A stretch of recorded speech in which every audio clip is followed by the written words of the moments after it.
ओम शांति। आज प्रातः मुरली 5/3/26। बाबा कहते मिठे बच्चे बाबा को ज्ञानी तो आत्मा संतान माने ही प्रिय अटंती से बाबा समान मास्टर ज्ञानर सागर हुआ। प्रश्न यही कल्याणकारी जुगरे बाबा समस्त संतान मानू केउ कथा स्मरण कराई देउछंती? उत्तर पिला माने तुमको निजर घर परमधाम को छाड़ी आसीबा 5000 वर्ष हो गलानी। तुमे माने 5000 वर्ष भितर 84 जन्म नहीं सारिछ। एबे यह तुमर अंतिम बानप्रस्थ अवस्था। सेथिपाई एबे घर को जीवार प्रस्तुति कर, तापर सुखधाम को आसवाक हब। जदिओ घर गृहस्थ रहिबे बोली भावुच, तेबे अंतिम जन्म पवित्र होई बाबा को माने पकाओ। गीत अच्छी महफिल में जल उठी समा। ओम शांति। पिला माने एक कथा बुझीगले जे भगवान कौन है। God is one. समस्त आत्मा मानकर पिता होउछंती जणे। तांकु परमपिता परमात्मा कहा जाए। सृष्टिर रचयिता मध्य जणे, अनेक होई परिबे नाही। एही सिद्धांत अनुसार मनुष्य निजको भगवान बोली कहि परिबे नाही। एबे तुमे ईश्वरीय सेवार निमित्त होउछ। ईश्वर नुआ दुनिया स्थापन करूछंती, जहाकु सत्ययुग कहा जाउछि। सेठाकु जीवा पई तुमे माने योग्य होउछ। सत्य युगरे कई पतित नथांती। एबे तुमे माने पावन होउछ।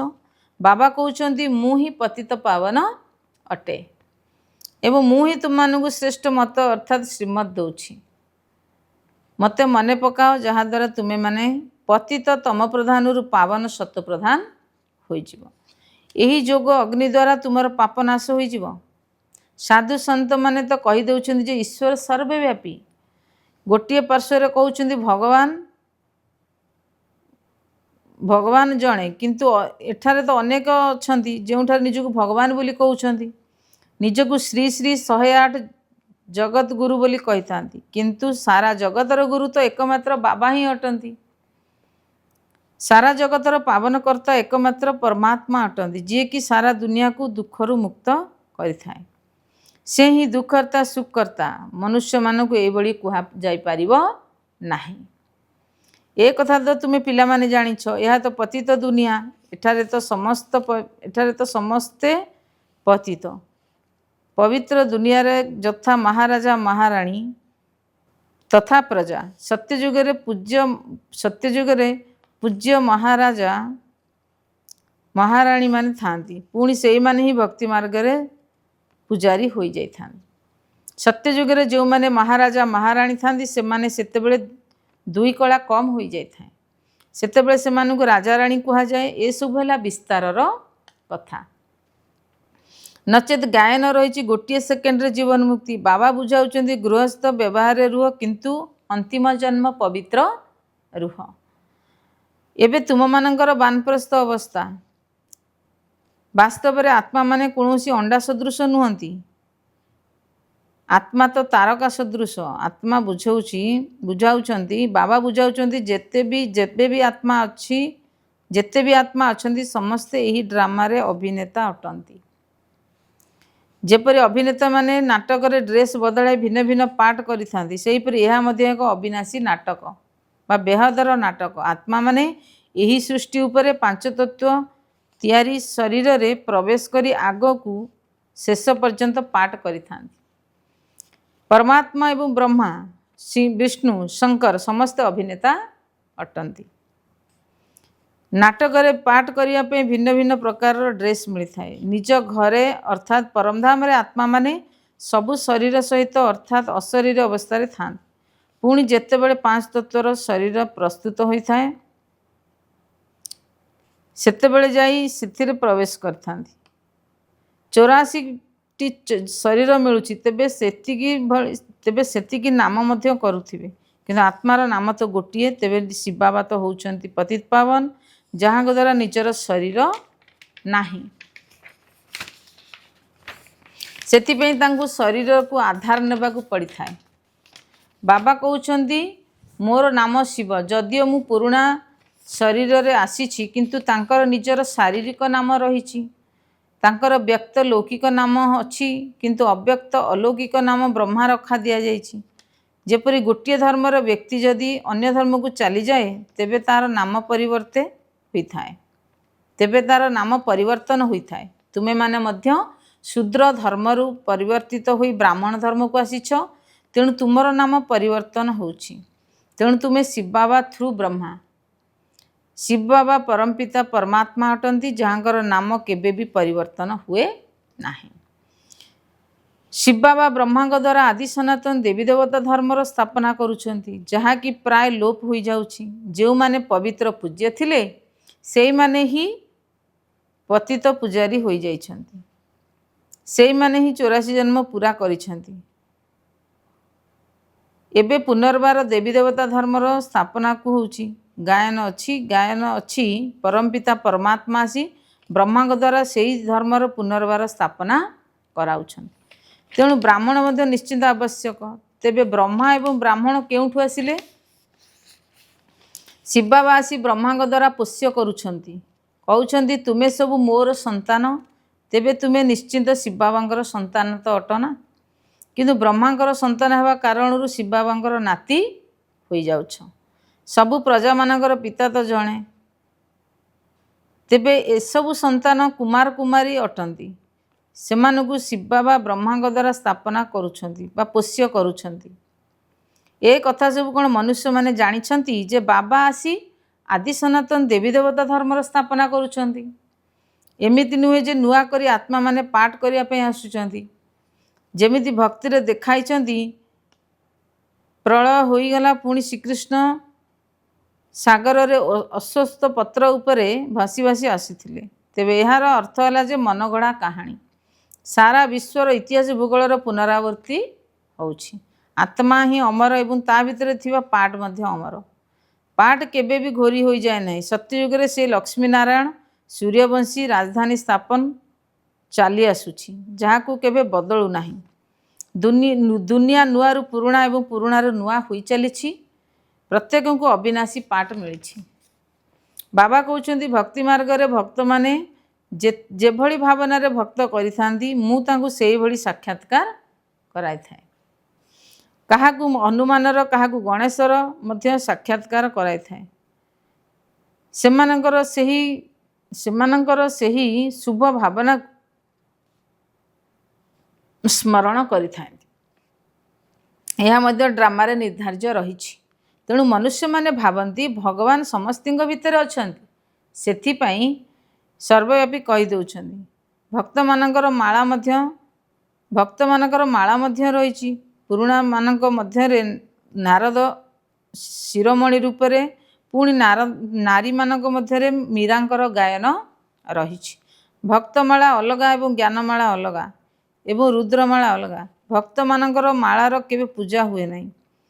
ରୁଣ୍ଡମାଳା ଅର୍ଥାତ୍ ବୈଜୟନ୍ତୀ ମାଳାର ପୂଜନ ହୋଇଥାଏ। ତାପରେ ହେଲା ଫୁଲ, ତାପରେ ପୁଣି ମେରୁ ବା ଯୁଗଳ ଦାନା, ତାପରେ ହେଲେ ପିଲାମାନେ ଯେଉଁମାନେ ରାଜଗାଦୀ ଉପରେ ବସୁଛନ୍ତି। ବୈଜୟନ୍ତୀ ମାଳା ହିଁ ବିଷ୍ଣୁଙ୍କର ମାଳା ଅଟେ। ଭକ୍ତମାନଙ୍କର ମାଳାର କେବଳ ଗୋଟିଏ ଗାୟନ ହୋଇଥାଏ। ରୁଦ୍ର ମାଳାକୁ ତ ସମସ୍ତେ ଯାଉଥାନ୍ତି, ଗଡ଼ାଉଥାନ୍ତି। ଭକ୍ତିମାନଙ୍କୁ ତୁମେମାନେ ଭକ୍ତ ନୁହେଁ ଜ୍ଞାନୀ ଅଟ। ବାବା କହୁଛନ୍ତି ମୋତେ ଜ୍ଞାନୀ ତୁ ଆତ୍ମା ପ୍ରିୟ ଲାଗନ୍ତି। ଆତ୍ମା ହିଁ ଜ୍ଞାନର ସାଗର ଅଟନ୍ତି। ତୁମମାନଙ୍କୁ ଜ୍ଞାନ ଦେଉଛନ୍ତି। ତୁମମାନଙ୍କର ମାଳାର ହିଁ ପୂଜନ ହେଉଛି। ଅଷ୍ଟରତ୍ନଙ୍କର ମଧ୍ୟ ପୂଜନ ହେଉଛି, କାରଣ ସେମାନେ ଜ୍ଞାନୀ ତୁ ଆତ୍ମା ଅଟନ୍ତି। ସେମାନଙ୍କର ଅର୍ଥାତ୍ ସେହି ଅଷ୍ଟରତ୍ନଙ୍କର ମୁଦ୍ରିକା ତିଆରି କରି ପିନ୍ଧିଥାନ୍ତି, କାରଣ ସେମାନେ ଭାରତକୁ ସ୍ୱର୍ଗରେ ପରିଣତ କରୁଛନ୍ତି। ସେମାନେ ପାସ୍ ଉଇଥ୍ ଅନର ହେବା ସମ୍ମାନର ସହିତ ଉତ୍ତୀର୍ଣ୍ଣ ହେଉଛନ୍ତି। ତେଣୁ ସେମାନଙ୍କର ଗାୟନ ହେଉଛି। ନବମ ଦାନା ରୂପରେ ଶିବ ବାବାଙ୍କୁ ମଝିରେ ରଖିଥାନ୍ତି, ତାଙ୍କୁ ନବରତ୍ନ କହିଥାନ୍ତି। ଏହା ହେଲା ବିସ୍ତାରରେ ବୁଝିବାର କଥା। ବାବା ତ ଅନେକ ଏମିତି କଥା କହୁଛନ୍ତି ଯେ ବାବା ଏବଂ ବର୍ଷାକୁ ମନେ ପକାଅ, ତେବେ ତୁମର ବିକର୍ମ ବିନାଶ ହେବ। ଏବେ ତୁମେ ଘରକୁ ଫେରିଯିବ। ପତିତ ଆତ୍ମାମାନେ ପାବନ ଦୁନିଆକୁ ଯାଇପାରିବେ ନାହିଁ। ଏଠାରେ ସମସ୍ତେ ପତିତ ଅଟନ୍ତି। ଦେବତାମାନଙ୍କର ଶରୀର ତ ପବିତ୍ର ନିର୍ବିକାରୀ ଅଟେ। ସେମାନେ ହେଲେ ପୂଜ୍ୟ, ତଥା ରାଜା ରାଣୀ ତଥା ପ୍ରଜା ସମସ୍ତେ ପୂଜ୍ୟ ଅଟନ୍ତି। ଏହା ସମସ୍ତେ ହେଲେ ପୂଜାରୀ। ସେଠାରେ ଦୁଃଖର କୌଣସି କଥା ନାହିଁ। तेणु ताकू कुहाଯାए स्वर्ग बा सुखधाम। सेठारे सुख शांति संपत्ति सबकिछि थिला। एबे तो किछि भी नाही, सेथिपई एहाकू नर्क कुहाଯାଉଛି एवं ताकू स्वर्ग कुहाଯାଉଛି। आमे आत्मा माने शांतिधामर निवासी अटू। सेठारू पाठ करिया पई एठाकू आसुछु। आमको पूरा 84 जन्म भोग करिया को पड़ुछि। एबे हेला दुखधाम, पुणी हेला शांतिधाम को जाई पुणी सुखधाम को आसीबो। बाबा आमको सुखधामर मालिक करिया पई, मनुष्यरू देवता करिया पई पुरुषार्थ कराउछन्ति। वर्तमान यह तुमर संगम जुग। बाबा कहउछन्ति मु कल्पर संगम जुगरे आसुछि, जुगे जुगे नुहे। मु सृष्टि को परिवर्तन करिया पई थरे मात्र ई संगम जुगरे ही आसुछि।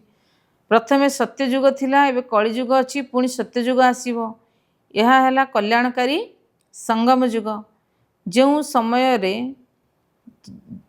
ସମୟରେ ସମସ୍ତଙ୍କର କଲ୍ୟାଣ ହେବାକୁ ଯାଉଛି, ବାବା ସମସ୍ତଙ୍କୁ ରାବଣର ଜେଲରୁ ମୁକ୍ତ କରୁଛନ୍ତି। ତେଣୁ ତାଙ୍କୁ ଦୁଃଖକର୍ତ୍ତା ସୁଖକର୍ତ୍ତା ଦିଆଯାଉଛି। ଏଠାରେ ସମସ୍ତେ ଦୁଃଖୀ। ତୁମେ ସୁଖଧାମକୁ ଯିବା ପାଇଁ ପୁରୁଷାର୍ଥ କରୁଛ, କିନ୍ତୁ ସୁଖଧାମକୁ ଯିବାକୁ ହେଲେ ପ୍ରଥମେ ଶାନ୍ତିଧାମକୁ ଯିବାକୁ ହେବ। ଆଜିକୁ 5000 ବର୍ଷ ହେବ ତୁମେ ମାନେ ପାଠ କରି କରି ଆସିଛ। बाबा बुझाउछन्ति तुमको निजर शरीर को छाड़ीबार 5000 वर्ष हो गलानी।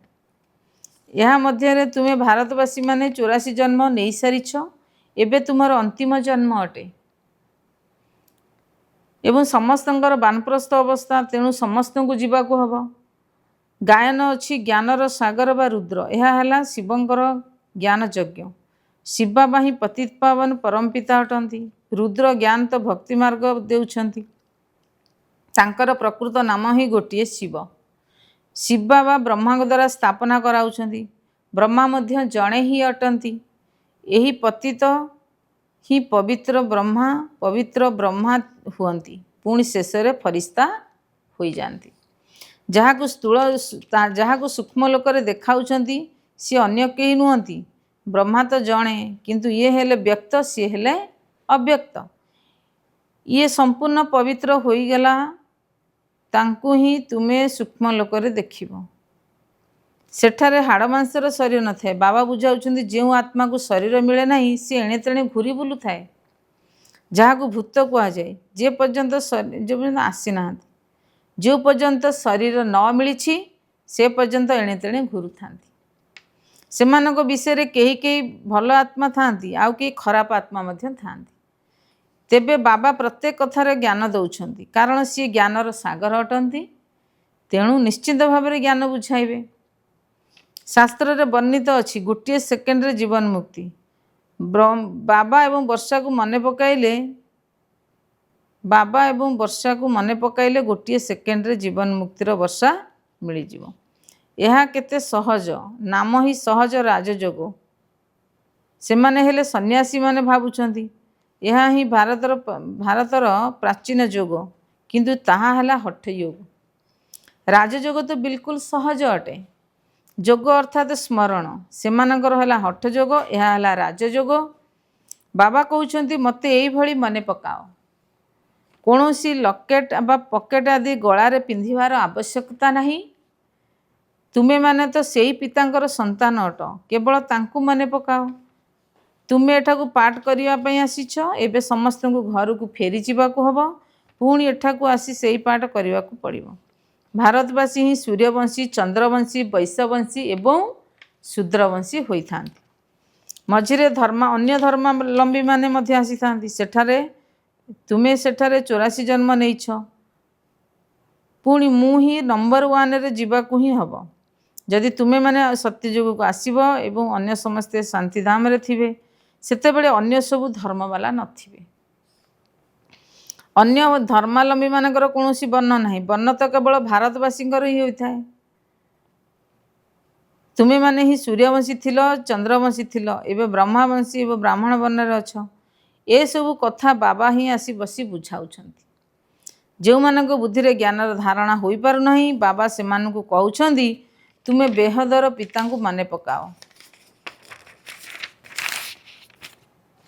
जेपरी पिता को जानिबा द्वारा पुत्र को संपत्ति विषय जना पड़ जाए, जे ଏହା मोर पितांकर संपत्ति अटे। झील को तो प्रथमे मिली न थाए, एठारे तुम्हें समस्ते पुत्र, तेणु संपत्तिर समस्तिंकर अधिकार अच्छी। पुरुष हुअंतु बा नारी हुअंतु समस्तिंकर बाबांकर संपत्तिर अधिकार अच्छी। समस्त को शिखाइबा को हब जे शिव बाबा को मन पकाओ, तांकु जेते मन पकाइब सेते विकर्म विनाश हब एवं तुम्हें पवित्र हो नचेत आत्मारे जो खाद अर्थात विकार मिसी जाइछि ताहा बाहरिब नाही। बाबा कहउछन्ति जोग द्वारा ही तुमर खाद समाप्त हब। यही पतित शरीर को मध्य एइठारे ही छाड़िबा को हब। आत्मा माने जेते बेले पवित्र होई जिवे तेबे सबु आत्मा मानंको मशा मानंको भली घर को उड़े जिवे नै जिवे। बुद्धि मध्य कहूची सत्य जुगरे बहुत कम मनुष्य रहिबे। एही विनाश रे केते मनुष्य मरिबे, बाकी अल्प रहिबे। सत्य जुगरे राजा माने तो अल्प संख्यार रहिबे, बाकी 9 लाख प्रजा अटंती। यह उपरे गायन रही 9 लाख होला तारा अर्थात प्रजा। सृष्टिचक्र वृक्ष प्रथमे छोट होता है, पर पुणी वृद्धि प्राप्त होता है। एबे पुणी बहुत आत्मा, एबे तो बहुत आत्मा अच्छी। बाबा आसी समस्तर गाइड हुई सांगरे नहीं जाउछंती। अच्छा, धारणा पाई मुख्य सारांश 1 नंबर, जोग अग्नि द्वारा विकर्मर खाता को भस्म करी पवित्र होवार अछि। एबे तुम मानकर बानप्रस्थ अवस्था, तेणु घर को जीवापाई संपूर्ण सतोप्रधान हेबाकू पड़िबो। दूसरा नंबर, यही कल्याणकारी जुगरे बाबांक भली दुखहर्ता सुखकर्ता हेबाकू पड़िबो। आजिर वरदान, सर्वदा कमाइंड अर्थात जुगल स्वरूपर स्मृति द्वारा मुस्किल कार्य को सहज करुथिबा डबल लाइट भव। जो पिला माने निरंतर जोगयुक्त स्थिति रे रही थांती सेमाने सर्वदा बाबांक संगर अनुभव करि थांती। तांको सम्मुखरे जदि कोनोसी भी समस्या आसी थाए तेबे सेमाने निजकू बाबांक सहित कमांड अनुभव करि थांती। तेणु विचलित हुअन्ते नाही। एही भली कमांड स्वरूप स्मृति जे कौनसी कष्टकर कार्य को मध्य सहज कर दे थाए। तेणु केबे जदि कौनसी बड़ समस्या को सम्मुख को आसी थाए तेबे निजर बोझ को बाबांक ऊपर रखी निजे डबल लाइट हो जाओ। तेबे फरिस्ता मानक भली दिन राति मने मने खुशी रे नाच करुथिबे। स्लोगान, जे कौनसी कारण को निवारण करी सर्वदा संतुष्ट रहुथिबा आत्मा माने ही संतुष्टमणि अटंती। अव्यक्त इशारा, निश्चयर मूलदुआ को मजबूत करी सर्वदा निर्भय एवं निश्चिंत रुह। जदि कौनसी पाद श्रीमत अनुसार चलुथिबो तेबे सर्वदा निश्चिंत स्थिति रे रहिबो एवं निश्चिंत स्थिति रे रहुथिबा आत्मा सर्वदा यथार्थ निर्णय करिथाए एवं जहार निर्णय यथार्थ होइथाए से सर्वदा विजयी होइथाए। तेबे त्रिकालदर्शी आत्मा सदा सर्वदा निश्चिंत रे रहिथाए, काहेकि ना निश्चय रही थाए जे मोर विजय सुनिश्चिंत अटे। ओम शांति।